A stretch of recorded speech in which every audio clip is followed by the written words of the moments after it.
حمد كان أكبر أولاد خليفة، وكان أفشلهم في الدراسة كما يقال، حيث أنهى الثانوية العامة بصعوبة بالغة وبتدخل أميري قبل أن يتم إرساله إلى كلية ساندهرست العسكرية في بريطانيا. ولم يتمكن حمد من إنهاء الدراسة في الكلية المذكورة، حيث فصل منها بعد 9 أشهر ليعود إلى قطر ويصبح قائدا للجيش ووليا للعهد عام 71. تزويج حمد بموزة المسند شكل انقلابا في حياة حمد وفي تاريخ الإمارة، وكانت صفقة الزواج بين آل خليفة وآل المسند صفقة سياسية بالدرجة الأولى تهدف إلى وضع حد لطموحات آل المسند. ولم يكن الشيخ خليفة يتخيل أن ابنة خصمه ناصر المسند يمكن أن تدق المسمار الأخير في نعش خليفة نفسه. موزة دخلت إلى الأسرة كزوجة ثالثة للشيخ الصغير حمد بن خليفة الذي ارتبط قبلها بزوجتين من بنات عمومته، فقد تزوج حمد من ابنة عمه الشيخ محمد بن حمد آل ثاني، وأنجب منها ابنه البكر الشيخ مشعل، كما أنجب منها ابنه الثاني الشيخ فهد، قبل أن يتزوج من ابنة عمه الشيخ خالد بن حمد آل ثاني، وأنجب منها أولاده خالد وعبد الله ومحمد وخليفة. وبدل أن تعيش موزة على الهامش كما رسم وخطط لها حماها، نسجت الشيخ خيوطها حول الشيخ الشاب غير المتعلم الطامح بخلافة والده الذي بدا وكأنه لن يموت، المتضايق من نفوذ أولاد عمومته الذين جاهروا بأحقيتهم بالحكم، فسارع إلى الإفطار بهم قبل أن يتعشوا به. الشيخة موزة كانت الرأس المدبر لعملية الانقلاب، فقد لاحظت اهتمام الجد الشيخ خليفة بحفيده الشيخ مشعل باعتباره الحاكم القادم، وبخاصة أن والده الشيخ حمد المصاب بانهيار في عمل الكلى يمكن أن يموت بين ليلة وأخرى. لذا سرعت موزة عملية انقلاب على الجد قبل موت زوجها، وسارعت إلى اتهام الشيخ مشعل ابن زوجها من ضرتها الأولى بالتآمر مع جده على أبيه أي زوجها، فعزلته من جميع مناصبه العسكرية التي تقلدها بعد عودته من كلية ساندهرست البريطانية، ووضعته قيد الإقامة الجبرية بإشراف ولدها جاسم الذي يتولى إلى جانب منصب ولاية العهد آنذاك جميع الشؤون الأمنية في المشيخة، بما في ذلك رئاسة المخابرات القطرية. وكان مصير الأخ الثاني الشيخ فهد مشابها لمصير أخاه الشيخ مشعل، فقد جرد من مناصبه العسكرية بعد اتهامه بالجنون وبدعم الأفغان العرب من خلال علاقته الوطيدة بأسامة بن لادن. وكان الشيخ فهد قد مال في أيامه الأخيرة إلى التدين فاتهم بالجنون، ثم تم وضعه قيد الإقامة الجبرية بعد المحاولة الانقلابية الفاشلة، حيث اتهم بالتورط فيها لعلاقته بكبار الضباط الذين قاموا بها، كما اتهم بإجراء اتصالات سرية مع جده عندما كان مقيما ولاجئا في الإمارات بهدف استقطاب العائلات القطرية المقيمة في أبو ظبي، والتي كانت قد هاجرت إليها في الأربعينات والخمسينات بعد خلافها الشديد مع آل ثاني. بدأت الحكاية في يوم الثلاثاء الموافق 27 من حزيران عام 1995. كان الشيخ خليفة قد غادر قطر إلى أوروبا في رحلة استجمام كعادة كل أثرياء وأمراء الخليج الذين يهربون من حر الصيف إلى برودة أوروبا. ولم يكن الشيخ خليفة يعلم أن حفل الوداع الذي أجري له في مطار الدوحة كان الأخير،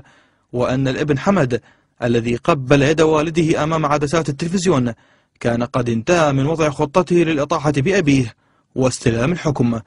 في صبيحة يوم الثلاثاء قطع التلفزيون قطر إرساله لإعلان البيان رقم 1، وعرض التلفزيون صورا لوجهاء الإمارة وهم يقدمون البيعة للشيخ حمد خلفا لأبيه. وقيل فيما بعد أن المشاهد التي عرضت دون صوت كانت ممنتجة ومزورة. وقالت مصادر مقربة من الشيخ خليفة أن ابنه حمد وجه الدعوة إلى وجهاء الإمارة، وقام التلفزيون بتصويرهم وهم يسلمون عليه دون أن يكونوا على علم بما يجري، وهو الذي دفع ببعض الإعلاميين إلى وصف الانقلاب بأنه انقلاب تلفزيوني.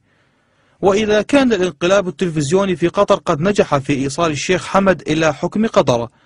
إلا أن رفض الأب خليفة القبول بالأمر الواقع ودعمه لعملية الانقلاب الفاشلة كشف النقاب عن الكثير من أسرار الحكم في قطر وعن علاقتها الدولية والإقليمية. فكما تمخض الانقلاب عن اعتقال 36 شخصا من المقربين للشيخ الأب خليفة وتم الزج بهم في سجن بوهامور، وكانت تلك هي بداية الانهيار الجديد في الأسرة الحاكمة. فقد تبين أن عائدات النفط تذهب بالكامل إلى حساب شخصي باسم الأمير حوالي 10 مليارات دولار، وأن أقل من 20% من هذا الدخل يصرف على سكان قطر والأجهزة الخدمية فيها. وتبين أيضا أن للأمير حصة معلومة في جميع الشركات والمؤسسات العاملة في الإمارة، وأن جميع رشاوى وعمولات صفقات العلاج والسلاح وخلافه تذهب إلى الأمير وأولاده. هذه الأسرار خرجت إلى العلن بعد أن قام الابن الذي كان قد شارك والده في نهب دخل البلاد من النفط والغاز، ثم استغل ذلك بعد الانقلاب عليه، حيث اتهمه بالسرقة والاختلاس. قام بالطلب رسميا من البنوك السويسرية بالحجر على أموال أبيه على اعتبار أنها تعود لقطر، وتم حل المشكلة وراء الأبواب المغلقة وبوساطات عربية، بعد تعهد الأب بالامتناع عن القيام بأي تحركات مريبة أو الاتصال بمؤيديه في الداخل، وموافقته على تسليم كبار معاونيه ممن كانوا آنذاك يقيمون في هيلتون أبو ظبي. الشيخ موزة وفقا لما تقوله مصادر قطرية مطلعة كانت عراب هذه الانقلابات في الأسرة الحاكمة، وقد نفذتها اعتمادا على رأس حربة من أبناء العائلة نفسها، ونقصد بها الشيخ حمد بن جبر آل ثاني وزير الخارجية. الشيخ المعزول خليفة هو خال الشيخ حمد، فزوجة خليفة هي أخت حمد، وقيل أن الأخت قطعت علاقتها بأخيها، بل وأصدرت بيانا داخليا في أوساط العائلة وزعته من مقر إقامتها آنذاك في أبو ظبي، أعلنت فيه براءتها من أخيها حمد ومن ولديها عبد الله ومحمد اللذين انضما إلى أخيهما حمد في انقلابه على أبيه، بعد أن وزع حمد الكعكة على الجميع، فمنح رئاسة الوزارة لعبد الله ونصب خاله وزيرا للخارجية، في مشهد يعيد إلى الأذهان المسرحية الشكسبيرية الملك لير. وإذا كانت الشيخة موزة قد نجحت في تنصيب ابنيها جاسم ثم تميم لولاية العهد، إلا أن هذا لم يمنعها من تطوير علاقاتها ودورها في أوساط الأسرة الحاكمة حتى تضمن لابنها بعد وفاة زوجها وراثة الحكم، خاصة وأن للشيخ الصغير أكثر من خصومة، فأخويه من زوجات أبيه يطلبان المشيخة لأنفسهما، وعمه القوي الشيخ عبد الله يرى نفسه أحق بولاية العهد. لذا فتحت الشيخة موزة نافذة على واشنطن، وسابقت ابنها في أول زيارة قام بها إلى أمريكا بعد أن تولى ولاية العهد. وقيل يومها إن الشيخة تحاول أن تقدم نفسها كشيخة خليجية متحررة ترتدي الجينز وتخرج دون محرم ولا تضع العباءة والنقاب. زيارة ولي العهد إلى واشنطن تدخل ضمن محاولة الشيخ حمد استصدار شهادة حسن سلوك لابنه باعتباره الحاكم الجديد للمشيخة، خاصة وأن حمد يعلم أن الأوضاع الداخلية في قطر مرشحة للانفجار في أي لحظة. فإلى جانب تذمر كبار الضباط من الأوضاع الحالية، حتى أنهم أصدروا بيانا بتوقيع الضباط الأحرار، فإن الصراع قد يقع أيضا بين الأشقاء أنفسهم، خاصة وأن الشيخين مشعل وفهد يحظيان بحب وتأييد القطريين وبدعم جدهما وأنصاره وبعض أمراء الخليج. زيارة ولي العهد الجديد تميم الذي استلم بعد أخيه جاسم لأسباب غامضة إلى واشنطن، وقبل زيارة أمه موزة، تهدف فيما تهدف إليه وفقا لشيخ معارض من آل ثاني إلى الحصول على ضمانة أمريكية بدعم الحكم الحالي سياسيا وعسكريا من خلال الوجود العسكري الأمريكي في قطر. وقد عرض مقابل ذلك تطبيع علاقته بإسرائيل وفتح أنابيب الغاز القطري على مصاريعها لإضاءة أوروبا، وتحويل الوجود العسكري الأمريكي في قطر إلى وجود دائم يفوق عدده وإمكاناته الوجود الأمريكي في القواعد الأمريكية في البحرين. ومؤخرا تم إحباط محاولة انقلاب قادها قائد أركان الجيش القطري اللواء حمد بن علي العطية، استهدفت أمير قطر الحالي، وجرى بعد ذلك عزل ما لا يقل عن 30 ضابطا في الجيش القطري، فيما وضع بعضهم تحت الإقامة الجبرية، وذلك بمساعدة عناصر أمريكية بلباس مدني شاركت في المداهمات والاعتقالات، كما أن قوات أمريكية انتشرت في شوارع الدوحة وحول المناطق والنقاط الحساسة بعد نجاح الانقلاب لفترة من الزمن في محاولة منهم لإحباطه. وجاءت الأنباء عن الانقلاب العسكري المحبط تزامنا مع بيان أصدرته شخصيات في العائلات الأميرية في قطر رفقة سياسيين معارضين للنظام الحاكم الحالي، أعلنوا فيه عن عدم اعترافهم بشرعية الأمير حمد بن خليفة آل ثاني وتوليتهم لشقيقه اللاجئ في فرنسا عبد العزيز بن خليفة بن حمد آل ثاني إمارة دولة قطر. وتضمن بيان المعارضة القطرية الذي وقعه 66 معارضا سياسيا وشخصيات من شيوخ قطر والعائلات الحاكمة فيها، منهم 16 شخصية من عائلة آل ثاني الحاكمة، تضمن اتهامات خطيرة وبالجملة لأمير قطر الحالي، منها إقامة علاقات مع إسرائيل والعمالة للولايات المتحدة الأمريكية والعمل على تشتيت الصف العربي، إلى جانب التورط رفقة عائلته وعائلة زوجته في قضايا فساد وظلم اجتماعي راح ضحيته الآلاف من القطريين. ولم ينسى موقعو البيان التطرق لزوجة أمير قطر